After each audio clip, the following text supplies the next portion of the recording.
आज हम James English reader का चैप्टर नंबर 5 जो कि है इंडिया एट प्ले क्लास 6 का पढ़ने जा रहे हैं। तो पहले हम इसका इंट्रोडक्शन पढ़ते हैं। When we think of sports games, जब भी हम खेलों के बारे में सोचते हैं तो games like cricket, football and tennis comes to mind. तो जो गेम्स हैं क्रिकेट, फुटबॉल या टेनिस ही हमारे दिमाग में आते हैं।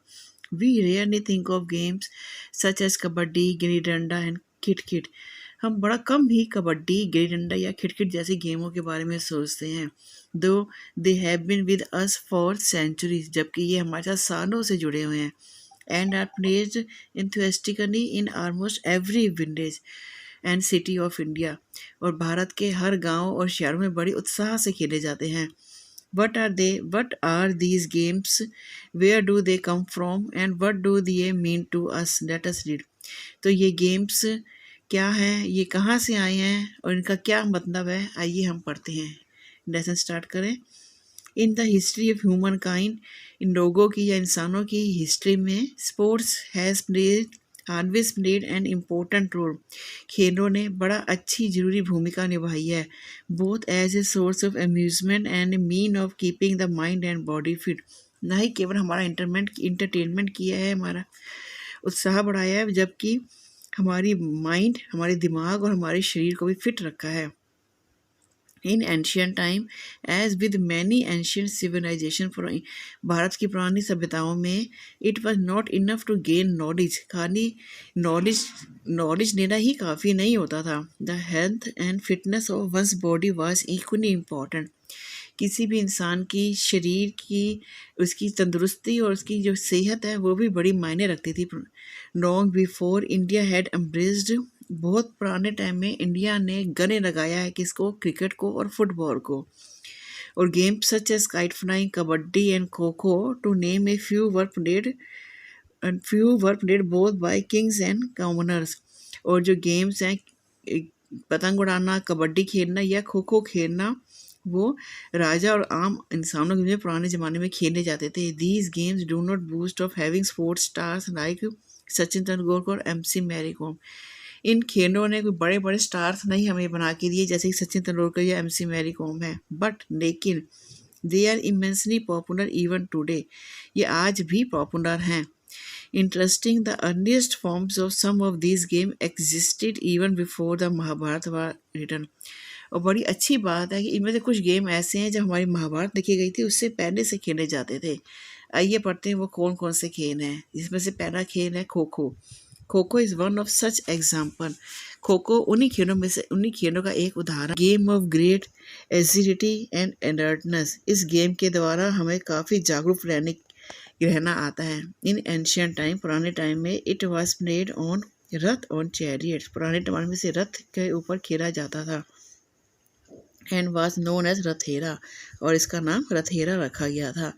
इन दिस मॉडर्न वर्जन, और आजकल के time, A chaser from one team, एक पकड़ने वाला जो होता है वो एक टीम से tries to touch an opponent from the other team, वो कोशिश करता है दूसरी टीम के किसी पर्सन को टच करने की, टू गेट देम आउट, ताकि उसे आउट कर सके। द चेजर में पास हिज और हर टास्क टू ए टीममेट, और फिर वही जो चेजर है इसी चीज़ को फिर एक से दूसरे खिलाड़ी को पास किया जाता है। Sitting on the central line, जो सेंट्रल लाइन के ऊपर बैठे होते हैं। मेड ए रेक्टेंगुलर फील्ड, जो एक रेक्टेंगुलर फील्ड के ऊपर बनाया, चकोट फील्ड पे बनाया जाता है। Bye touching the teammates back and shouting खो, और उसको हम टच करके खो, तेजी से खो चिल्लाते हैं।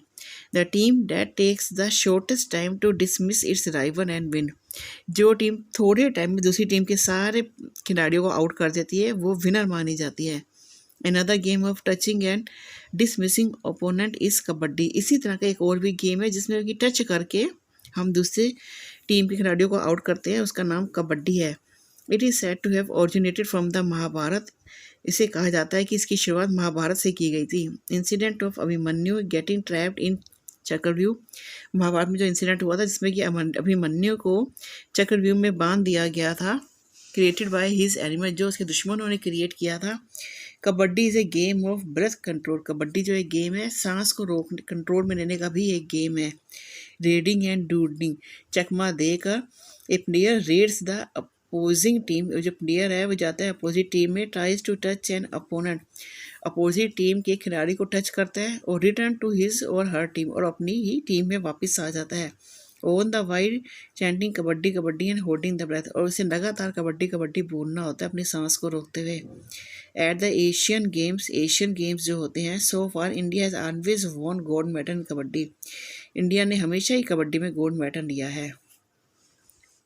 Another popular sport dating back to the ancient time is wrestling। अब एक और बड़ा ही पॉपुलर प्रसिद्ध हुआ हुआ गेम है जो कि रेसलिंग है। द महाभारत में भी इसका मेंशन किया गया है। दुर्योधन और भीम जो हैं एज अनकम्पोर्टेड रेसलर, वो उस ज़माने के पुराने ज़माने के रेसलर हुआ करते थे। The most famous free style version of wrestling in India is कुश्ती, और आजकल के ज़माने में रेसलिंग को कुश्ती नाम से भी जाना जाता है। विच सिम्बोलाइज ब्रेवरी एंड स्ट्रेंथ, जो एक हमारी बहादुरी और ताकत का सिंबल माना जाता है। पहलवान और रेसलर जनरली प्रैक्टिस इन अखाड़ा, जो पहलवान होते हैं या रेसलर्स होते हैं वो अखाड़े में प्रैक्टिस करते हैं, और रेसलिंग स्कूल या फिर स्कूलों में प्रैक्टिस कराई जाती है या दंगल्स में वो होते हैं ये।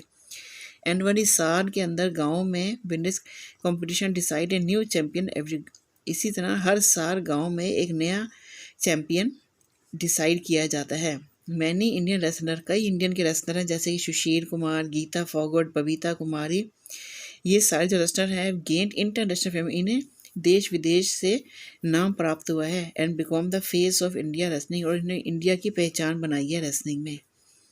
इन India sport also has a role in celebration of festival, in India में भारत में खेलों को एक त्यौहार के तौर पर भी मनाया जाता है। काइट फ्लाइंग और पतंगबाजी परेड एक passionately by the nobility during the मेडलीव time, मेडलीव time में भी पतंग उड़ाने को बहुत ज़्यादा माना जाता था। Now mark many joyous occasion in India, और आज भी पतंग उड़ाने को बड़ी खुशी का सिंबल माना जाता है। द इंटरनेशनल काइट फेस्टिवल, जो अंतर्राष्ट्रीय पतंग उड़ाने का फेस्टिवल है, वो हर साल गुजरात में मकर संक्रांति को मनाया जाता है। 15 अगस्त को जो है हमारा आसमान है छोटी छोटी डॉट जैसी पूरी पतंगों से भरा हुआ होता है। Independence day kite battles are also held, और आज़ादी के इंडिपेंडेंस डे को पतंगों की एक जंग लड़ी जाती है। वेयर वन काइट फ्लायर, जो एक काइट उड़ाने वाला होता है, and tangle the string of his और her kite around the another end tries to cut it, जो एक पतंग उड़ाने वाला होता है वो अपनी पतंग की डोर के सहारे दूसरे की पतंग डोर को लपेट के उसकी पतंग को काटने की कोशिश करता है। Some games are played for pure enjoyment, कुछ गेम्स तो सिर्फ प्योर इन्जॉयमेंट असली मज़े के लिए ही खेले जाते हैं, जैसे कि गिल्ली डंडा उसका एक उदाहरण है। It is said to have originated during the Maurya period, ये माना जाता है कि ये मौर्य के पीरियड से इसकी शुरुआत हुई थी। It is similar to cricket, ये भी क्रिकेट की तरह होता है, बट यूजेस द गिल्ली, लेकिन इसमें गिल्ली का यूज़ किया जाता है, छोटी सी स्मॉल पीस, जो लकड़ की छोटी सी गिल्ली बनी होती है। टैपर्ड एट द एंड, दोनों साइड से वो थोड़ी सी टैपर्ड दबी हुई होती है। एंड द डंडा, और एक डंडा भी इस्तेमाल किया जाता है। एक शॉर्ट स्टिक, जो छोटी सी स्टिक होती है लकड़ की। गिल्ली इज विट विद द डंडा, गिल्ली को डंडे के साथ हिट किया जाता है। And if the fielding team succeed in catching, और जो अपोजिट टीम अगर उसे कैच कर लेती है गिल्ली को, तो गिल्ली मारने वाला जो है वो आउट हो जाता है। और नहीं तो as the distance between the starting point and where the gilli land, और नहीं तो जहाँ से गिल्ली शुरू हुई थी और जहाँ पे वो गिरती है उसके बीच के डिस्टेंस को मेज़र किया जाता है डंडे की मदद से। वो टीम जिसकी गिल्ली ज़्यादा दूर गई है, जिसका स्कोर ज़्यादा है, उसे विजेता माना जाता है। A very popular game among children in rural India, आजकल के टाइम में भी ये गेम गांव में बच्चे बड़े शौक से खेलते हैं। It is also played in Nepal, इसे नेपाल में भी डांडी बियो के नाम से जाना जाता है, और ईरान में इसे अलग ढोलक के नाम से जाना जाता है। अनदर गेम, एक और गेम पॉपुलर गेम है बच्चों में जिसका नाम है किट किट, जिसे स्टापू भी कहा जाता है। Simple yet tricky, it taste the player skill, और ये खेलने वाले की स्किल को बताता है कि वो कितनी देर अपने आप को बैलेंस करता है।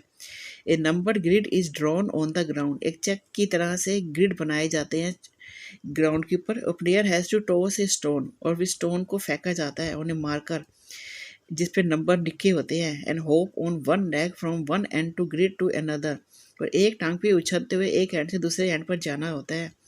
And back again without losing, और दोबारा वापस आना होता है बिना बैलेंस लॉस करे हुए। This continuous till the player reaches a last square and complete the depth successfully. और इससे पूरे प्लेयर को इसे आखिर तक पहुंचना होता है और वापस आना होता है। The game is played as hopscotch in England. इस गेम को इंग्लैंड में हॉपस्कॉच के नाम से जाना जाता है और फ्रांस में इस कैरगॉट के नाम से जाना जाता है। Most of this require the full involvement of one's body and mind. ज़्यादातर के अंदर गेम्स के अंदर हमारी पूरी इन्वॉल्वमेंट होनी चाहिए हमारी शरीर की और दिमाग की। However, game like chess can easily be won with the strategies of a sharp mind. इसी तरह का गेम है चेस जिसमें स्ट्रेटजीज लगा के तेज दिमाग से जीता जाता है। Today India pride itself on the feats of former world chess champion Vishwanath और वर्ल्ड के जो चेस चैंपियन है विश्वनाथ आनंद, ग्रैंड मास्टर कोनियर हम्पी। और incidentally the pride also lies in the fact of the game is said to has originated in India. और पुराने ज़माने में ये माना जाता था कि ये इंडिया से इसकी शुरुआत हुई है। India text like that Ramayan and Mahabharat con the game chaturanga. और रामायण और महाभारत में इसको चतुरंगा के नाम से जाना जाता था। According to Persian poet Firdausi and Indian king sent a chaturanga board to the king of Persia. और पर्शिया में इसे फिरदौसी नाम से और इंडिया राजा जो है ना भेजते थे चतुरंगा बोर्ड को पर्शिया में, from where the game spread to the rest of world. वहाँ से ये पूरे देश में ये गेम फैला है। These traditional games are a significant part of our cultural heritage. Games है हमारी पुरानी सभ्यता की एक पहचान है। We play them to exercise our body and mind. हमें इसे खेलना चाहिए ताकि हमारे शरीर और दिमाग की एक्सरसाइज हो सके। To test our agility and skill, ताकि हम अपनी स्किल को टेस्ट कर सकें। And most important to have fun, और हमें इसमें मज़े इंजॉय कर सकें। But these game also contain in them with the spirit of our history. इस गेम में हमारी पुरानी हिस्ट्री इतिहास की भी झलक दिखती है। They may not inspire the kind of frenzy that games like cricket easily to do, but they are carry forward our legacy and give us our identity. हमें इसे आगे अपनी पहचान बना के आगे बढ़ाना चाहिए। Thank you so much. अगर आपको वीडियो पसंद आई तो लाइक, शेयर और सब्सक्राइब कीजिए।